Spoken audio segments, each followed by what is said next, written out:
මහාවංශය කියනවා දේවිය රැගත් බෝට්ටුව මුහුදට දැමූ සැනින් රුදුරු මුහුද එක පාරටම නිසල වුණා කියලා. මේක දේවහාස්කමක්ද? සැලවූ වහාම කාවන්තිස්ස රජු අතිශය කනගාටුවට වගේම දැඩි කලබලයටත් පත් වෙන්න ඇති. ඒක විද්‍යාවෙන් හරියටම කොහොමද කිව්වේ? මහා සාගරයට බිලි දුන්නේ අභිමානවත් දේවි කුමරියගේ සුප්‍රසිද්ධ මුහුදු ගමන ගැන ලංකාවේ නොදන්න කෙනෙක් නැහැ. හැබැයි අපි පුංචි කාලේ ඉඳන් අහපු ඒ කතාව ඇත්තටම සිදු වුණේ ඔය කියන විදිහටමද? ඇත්තටම සාගර විද්‍යාත්මකව සහ භූ විද්‍යාත්මකව මේ ගැන සාක්ෂි තියෙනවද? ඔව්, නවතම විද්‍යාත්මක සොයා ගැනීම තියෙනවා. එතකොට ඒක සුනාමියක්ද නැත්නම් මහා මුහුදු කුණාටුවක්ද? අපේ වංශ කතාවල තියෙන විස්තරයයි නවතම විද්‍යාත්මක දත්තයි එකිනෙකට ගැලපෙනවද? ඔව්, සමහර වංශ කතාවල විස්තර හොඳට ගැලපෙනවා. සමහර වංශ කතාවල ඒවා ගැලපෙන්නේ නැහැ. එදා ඒ රුදුරු මුහුදු රළ අතරින් පාවෙලා ගියේ වර්තමාන කැලණියේ කුමාරියක් නෙමෙයි. රුහුණේ කතරගම දසබාතිකයන්ගේ ඍජු ලේවුරුමක්කාරිය වූ අබිසවරයි. ඇය කල්යාණ කන්නිකාවේ කුමාරියක්. මොකද්ද මේ කල්යාණ කන්නිකාව කියන්නේ? සරලවම තේරෙන භාෂාවෙන් කියනවා නම් අද බස්නාහිර පළාතේ තියෙන කොළඹ දිස්ත්‍රික්කයේ වගේ එදා පුරාණ රෝහණ දේශය ඇතුලේ කල්යාණ කියලා ප්‍රාදේශීය බල ප්‍රදේශයක් තිබුණා. තවත් විදිහකට කියනවා නම් රෝහණයේ කැලණි දිස්ත්‍රික්කයේ තමයි ඒ. ඇය රෝහණයේ තිබුණු කැලණියේ කුමරියක් නම් කාවන්තිස්ස රජුට ඒව කලින් මුණ ගැසිලා තිබුණේ නැද්ද? ඇත්තටම කාවන්තිස්ස රජු අබිසවෙරව හොඳින් දන්නා. පාවීගෙන ආපු සවෙර කුමාරිව මුණ ගැසුනේ හම්බෙන් නොවේ. ඇගේ නම විහාර මහාදේවිය නෙමෙයිද? ඇගේ සත්‍ය නම සවෙර බවත්, ඇය රෝහණයේ රැජින බවත් අපි කලින් වීඩියෝවේදී සාක්ෂි සහිතව පෙන්වා දුන්නා. Tamanගේ මෑණියෝ කවුද කියලා මහරජා දුටුගැමුණුත් ඉතිරි කර ගිය සාක්ෂි අපි ඒ වීඩියෝවෙන් පෙන්වා දුන්නා. අද අපි වංශ කතාවල තියෙන තොරතුරු විශ්ලේෂණය කරමින් නවතම විද්‍යාත්මක දත්ත සමග සසඳමින් එය මුහුදු කුණාටුවක්ද නැත්නම් සුනාමියක්ද කියන සම්පූර්ණ විස්තරයත් ඇය ගොඩ බැස්සේ කොතනටද කියලත් කතා කරනවා. ශ්‍රී ලංකාවේ ඉදිරි අනාගතයේ බේරුණේ දෛවයේ හාස්කමකටද? ඔව්, අපි දැන් ඒ විස්තර බලමු. මහාවංශයේ විස්තරය අනුව එදා ඇති වූයේ සුනාමිය.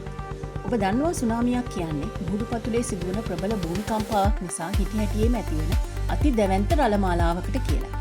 ඒක එන්නේ කිසිම පූර්ව අනතුරු ඇඟවීමක් නැතුව. තප්පර කීපයක් ඇතුළත විනාඩි ගණනක් ඇතුළත මහා ජලකඳක් ගොඩබිමට කඩා වැදිලා මහා විනාශයක් කරනවා. මෙන්න මේ ශනික අනතුරේ යථාර්ථය මහාවංශ විස්තරයේ සමග ඉතාමත් නිවැරදිව ගැලපෙනවා. මහාවංශයේ මේ සිදුවීම විස්තර කරන්නේ හිටිහැටියේම කඩා වැටුණු අතිශය භීතිකාමී හදිසි අනතුරක් විදිහට. එතනදී හිතන්න වෙලාවක් තිබුණේ නැහැ.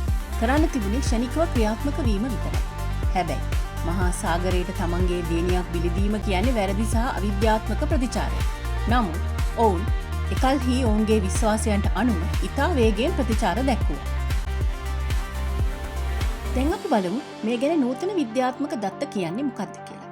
පරීක්ෂණ ප්‍රතිඵල ඇත්තටම විශ්මිතයි. මීට වසර 2200කට පමණ පෙර ශ්‍රී ලංකාවේ නැගෙනහිරට සහ දකුණට අති දැවැන්ත සුනාමි වැසනයක් කඩා වැදී ඇති බවට ඉතාමත් පැහැදිලි සාගර හා භූවිද්‍යාත්මක සාක්ෂි හමු වෙලා තියෙනවා. ඒ කියන්නේ මේ සිද්ධිය පිළිබඳ මහාවංශ වාර්තාව නිවැරදි. සවෙර රැජිනගේ වතගොත නිවැරදිව ප්‍රකාශ නොකළත් මහාවංශය මෙම වැසනය ගැන නිවැරදි තොරතුරු වාර්තා කරලා තියෙන බව අපට පේනවා. ඒක විද්‍යාවෙන් හරියටම කොහොමද කිව්වේ? මුදුගොඩ ගැනීමක් කියන්නේ ලංකාවේ සීමිත වෙරළ කලාපයකට විතරක් බලපාන්න පුළුවන් දෙයක්. හැබැයි මහා සුනාමියක් ආවොත් ඒක ලංකාවට විතරක් නෙමෙයි, ඉන්දියාවේ දකුණු වෙරළ තීරයට සහ අන්දමන් දූපත්වලටත් බලපාන්න ඕන. ඉතින් විද්‍යාඥයන් මේක ඔප්පු කළේ කොහොමද? ඔවුන් ඉන්දියාව, අන්දමන් සහ ශ්‍රී ලංකාවේ වෙරළබඩ ගැඹුරු පස්තර පරීක්ෂා කළා.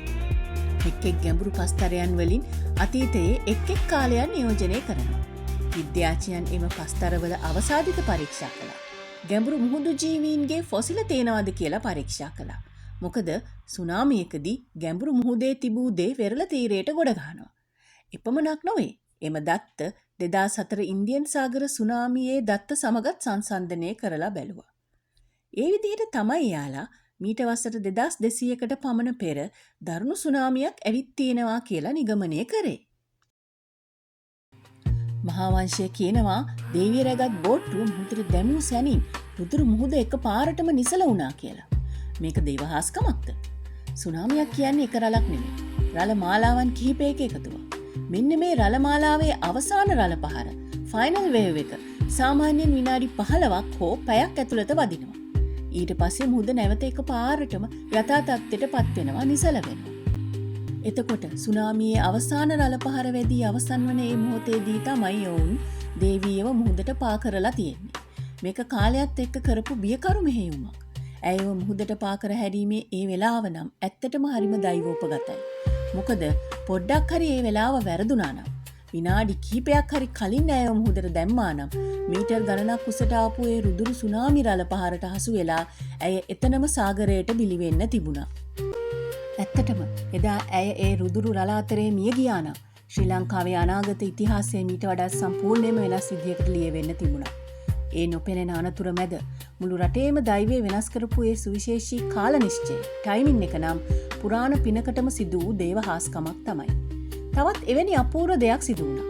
ඒ තමයි කාවන්තිස්ස රජතුමා තමාගේ අනාගත බිරිඳව සොයන්න මුළු දකුණු සහ නැගෙනහිර වෙරළ තීරයේ පුරාම තමන්ගේ දක්ෂ සෙබළුන් යොදවලා ක්ෂණිකව දියත් කළ මහා පරිමාණයේ මුදවා ගැනීමේ මෙහෙයුම සාර්ථක වීම. ඒක කොහොමද වුනේ? මේ මහා සුනාමි වැස්සෙන් විපතටපත් වුණු ජනතාවට උදව් කරන්නත්, විනාශ වුණු වෙරළබඩ කලාපයේ යථා තත්ත්වයට පත් කරන්නත් මාගම කාවන්තිස්ස රජතුමා ඇතුළු රාජ්‍ය නිලධාරීන් වහාම මේ වෙරළ තීරයට පැමිණෙන්න ඇතැයි කියා අපට සිතන්න පුළුවන්. හැබැයි එතනට ආපු රජතුමාට දැනගන්න ලැබෙන්නේ සුනාමියේ විනාශය විතරක් නෙමෙයි. මේ වැසණය Tamanටත් පෞද්ගලිකව බලපා ඇති බව දැනගන්න ලැබෙනවා. එනම් තමා විවාහ වීමට සිටි කුමරිය මුහුදේ පා කර යවා ඇති බවයි. සවිර රැජිනව මේ රුදුරු මුහුදට බිලිදුන් බව සැලවූ වහාම කාවන්තිස්ස රජු අතිශය කනගාටුවට වගේම දැඩි කලබලයටත් පත් වෙන්න ඇති. ඉතින් ඔහු ඇයව බේරගන්න මහා මෙහෙයුමක් දියත් කළ බව පේනවා. සවිර රැජින කාවන්තිස්ස රජුගේ ගිවිසගත් අනාගත බිරිඳ වුණේ කොහොමද කියලා දැනගන්න අපේ සවිර රැජින ගැන කළ පළමු වීඩියෝව නරඹන්න. ඉතින් ඇයව රජතුමාට මුහුද අසබඩදී මුණ ගැසීම අපේ සම්ප්‍රදායික පොත්වල තියනවා වගේ නිකන් අහම්බයක් නෙවෙයි කියලා කිව්වේ ඒකයි. ඒ මුණ ගැසීම රජු විසින් දියත් කළ මුදවා ගැනීමේ මෙහෙයුමේ ප්‍රතිඵලයක්. රජතුමාට කොහෙදද ඇයව හමු වුණේ? දැනට තියෙන දත්ත සලකා බැලූ විට අපිට වඩාත් සාධාරණ ලෙස හිතන්න පුළුවන් වෙන්නේ නැගෙනහිර වෙරළ තීරය ගැනයි. නැගෙනහිර වෙරළ තීරයේ පොතුවේලාවට ඇති මුහුදු මහා විහාරය, කුමාරිගම, අරගම හෙවත් ආරුගම්බොක්ක වැනි ඇතැම් ප්‍රදේශ සහ පුරාවිද්‍යා ස්ථාන මෙම සිද්ධියට යම් සම්බන්ධයක් ඇතැයි කියා ඉතිහාසඥයන් සිතනවා. නමුත් එය 100%ක්ම තහවුරු කරලා නැහැ. එතකොට විද්‍යාත්මක දත්ත සමග නොගැලපෙන වාර්තාවක් තියෙනවද? ඔව්. පසුකාලීන ලියවුණු වාර්තාවල විවිධ නොගැලපෙන දෑ වාර්තා කරලා තියෙනවා. ඒවා හුදු සාහිත්‍යමය රසාස්වාදයට ලියවූ වාර්තා ලෙස සලකන්න පුළුවන්. සවිර රැජින ගැනයි, රෝහණේ රහස් ගැනයි තව තොරතුරු ඉදිරි කාලයේදී රැගෙන එන්න. මෙවැනි තොරතුරු දැනගන්න මෙම channel එක subscribe කරන්න. ඔබට ජයම වේවා.